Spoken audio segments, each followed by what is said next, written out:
দশম শ্রেণীর সকল ছাত্রছাত্রীদের প্রোগ্রেস টিউটোরিয়াল ইউটিউব চ্যানেল এবং ফেসবুক পেজে স্বাগত। আমাদের আজকের আলোচনার বিষয় হলো দশম শ্রেণীর পাবলো নেরুদার লেখা অসুখী একজন বাংলা কবিতার এমসিকিউ। আজ প্রথম পর্ব। প্রথম এমসিকিউটি দেখো, পাবলো নেরুদার প্রকৃত নাম। উত্তর: নেপতালি রিকার্দো রিয়েন্স বাসোয়ালতো।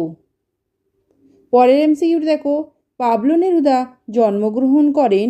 উত্তর: 12ই জুলাই 1904 খ্রিস্টাব্দে।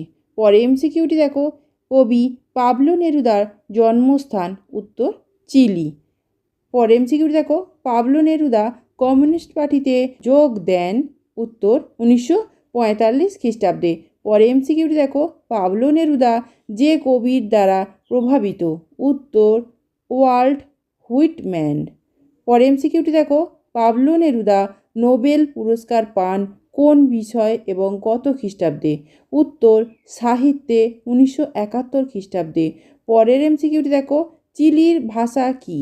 উত্তর: স্প্যানিশ। ভিডিওটি সম্পূর্ণরূপে পেতে প্রোগ্রেস টিউটোরিয়াল ইউটিউব চ্যানেলটি দেখতে থাকো এবং আরও ভিডিওগুলি পেতে চ্যানেলটি লাইক, শেয়ার এবং সাবস্ক্রাইব করো। এছাড়া প্রোগ্রেস টিউটোরিয়াল ফেসবুক পেজটি লাইক ও ফলো করে রেখো। ধন্যবাদ।